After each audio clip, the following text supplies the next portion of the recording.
Cybersecurity is always a race, which is like the attackers are getting smarter and the defenders always play catch up.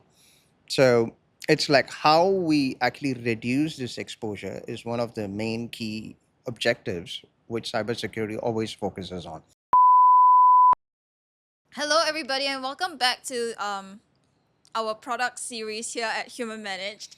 I'm Deborah at the Human Managed Singapore office, and today we have our founder Saleem for the very first time. Everybody clap for him. As well as our CEO Karen Kim, and they're gonna talk to us about the SecOps launch, as well as their whole story behind it. So, hello. Hi. Hi, Saleem. Hi. Hi, Karen. So nice to have you guys. Okay, so we're launching SecOps. By the time this video is posted, SecOps would have launched as a product. So tell us more about like the story behind it, why you came up with it, how you came up with it, why you decided that out of all the possible products you could create, why SecOps? Yeah. So I've been in the cybersecurity field for almost like 25 years now, and SecOps hasn't changed since I started. So, and if you look at the key problems right from day one, it was always about the amount of alerts which an analyst will receive, and the burnouts which the analyst has, and the lack of context. And the tools are like more like feature oriented, siloed. So this was a problem like 20 years ago. It's still a problem. So rather than focusing it on solving this problem using exactly the same methodology or like replacing a software, I was thinking that like since I've started Human Manage, which is more of a AI native data platform, how would it look if I'm going to solve this using data and AI?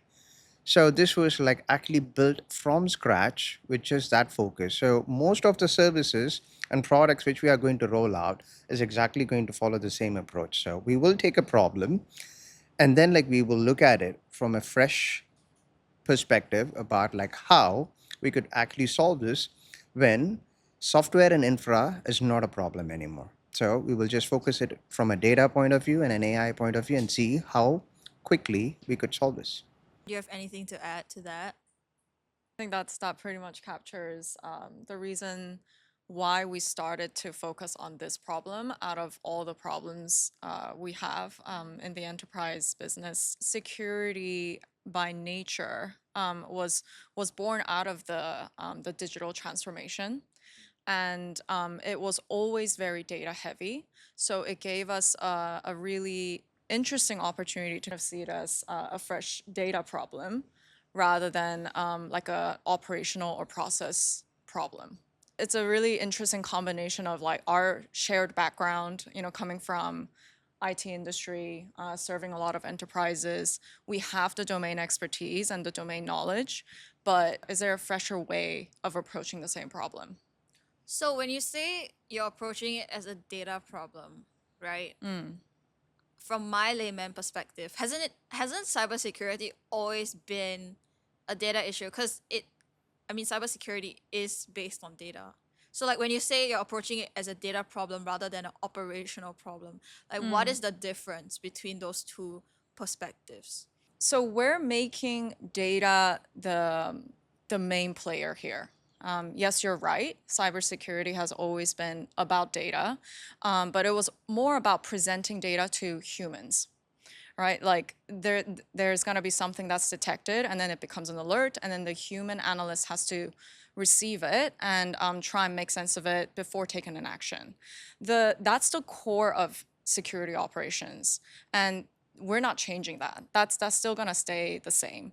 But when we say we're gonna see it as a data problem, is we're actually gonna look into the data using our platform and try to front load a lot of the analysis and the contextual understanding into data. So when cybersecurity is focused from a data, so I would like to take a step back and talk about cybersecurity first. So it's always about protection. And when it comes to protection, like the natural thing is going to be protecting the data. So we're not talking about protecting the data. I'm talking about how do you protect it. So when there are like a set of actions which is actually being done by the software, the analyst, the decisions which are being made, the policies, the response, the playbooks, I'm talking about this as data.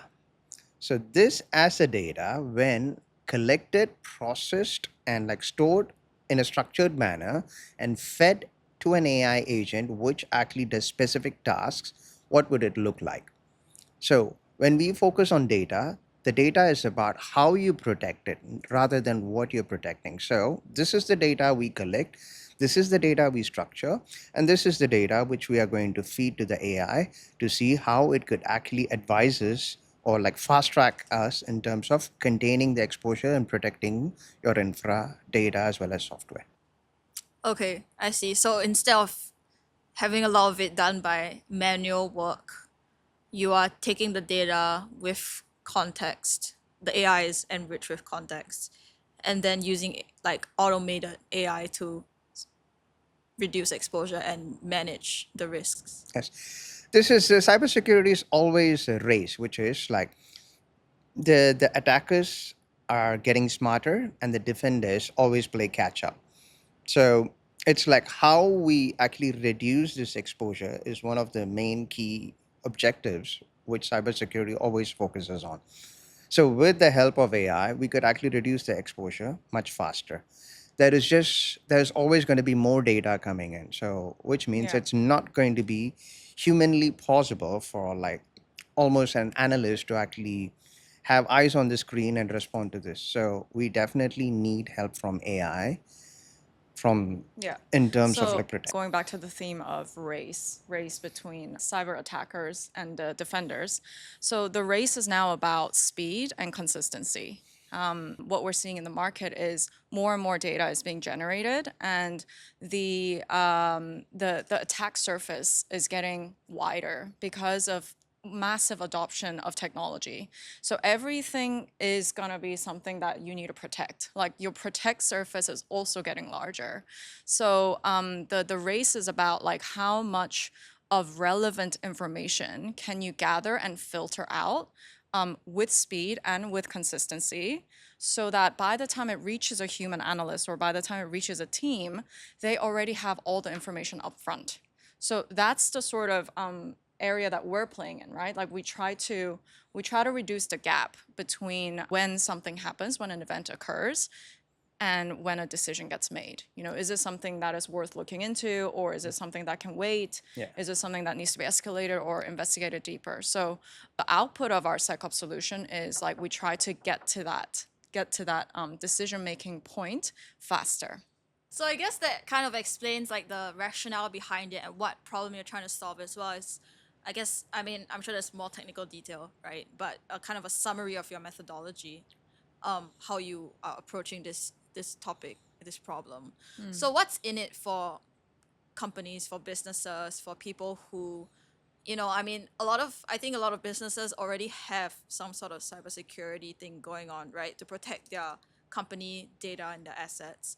So, what is your differentiator and what's in it for them? So cybersecurity is a service. So you need to look at it from a service point of view rather than a tool point of view.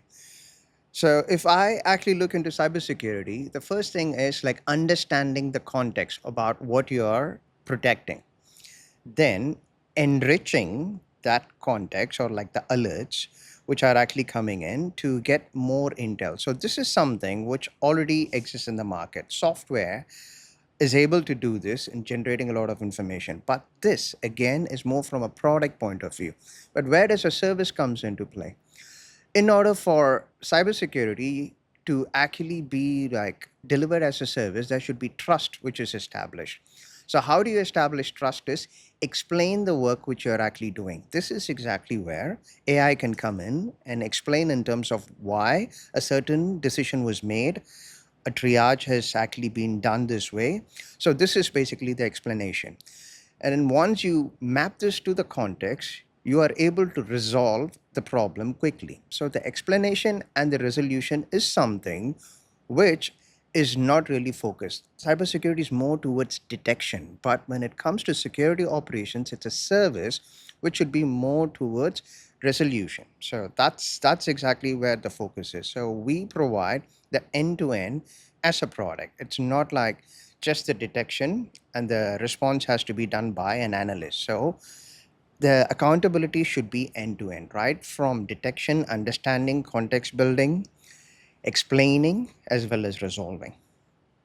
And I would add that what's in it for customers who are looking to really shift with the market, enabling better decision making using all the technologies and, with the advancements of AI, everyone is looking for, how do I actually apply this to my operations on a day-to-day basis?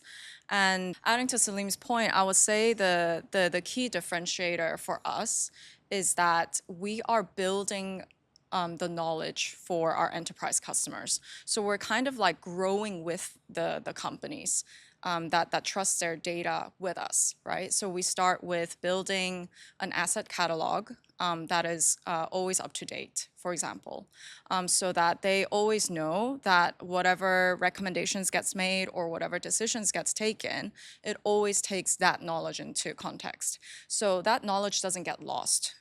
So this I would say is something quite unique that we do.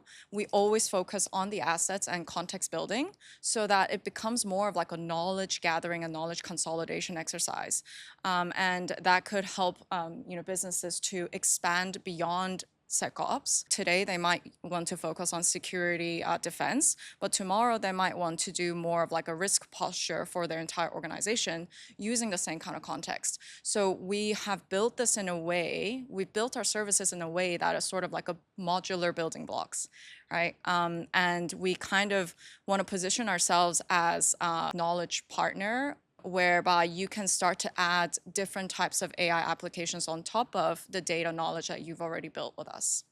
Okay, so I'm kind of seeing the vision here. It's like a library, and then whatever you need, you can just go to pick the relevant resource and do whatever Yeah. you need to do. Say a company engages human managed, right? What can they expect for their business? I mean, you've mentioned that it's if they want to move with the market and everything, but what do you think like they can level up to? First, we always start with what they have. So we always go and discover what is their data environment, what kind of intel that they're able to start building with us, and then we start with if they don't know what use cases that they want to build with their data, then we already have our standard use cases for cybersecurity, risk, or digital use cases. So it's really a journey that we take on from all the way from discovery to building different detections and building different models, like very specific models for our customers. So customers can just expect like a continuous journey when they come onto our platform. When it comes to that, the leveling up is about reducing the time to respond to an attack and keeping your infrastructure exposed for attack. So with us, with the use of AI and with the solving this more from a data problem point of view, you reduce the exposure and you reduce the response time. It's always the reduction in the response time. Okay, so reduction in response time, which means less manual work and probably less room for human error, less Yes. headache. Yes. Okay, I see. There are always going to be more attacks coming in. Right. So which is like once you close a door, multiple doors will open. So this is going to be, like I said, it's going to be a race. So the quicker and the faster you actually respond, the better it is for your business. And So then, thanks for yeah. sharing all that information with me and with our audience. I think it's very relevant to those who are wondering like what Human Manage has to offer for their business. Because we've talked a lot about the things that we build in our previous series. We talked to the people who are building the different things, but I guess this gives us a bigger picture of what it can offer for businesses and what they can expect to see should they engage our services. And I think hearing it directly from the founder and from the CEO is also very good because then we get like first-hand information about like the big vision for the service, for the platform, what it really is. So thank you for making time out of your very, very, very, very busy schedule to come talk to me. I'm sure that our audience would enjoy this conversation as well. And if you guys watch all the way to here, thank you so much. Don't forget to like and subscribe, and we'll see you again next week. Bye.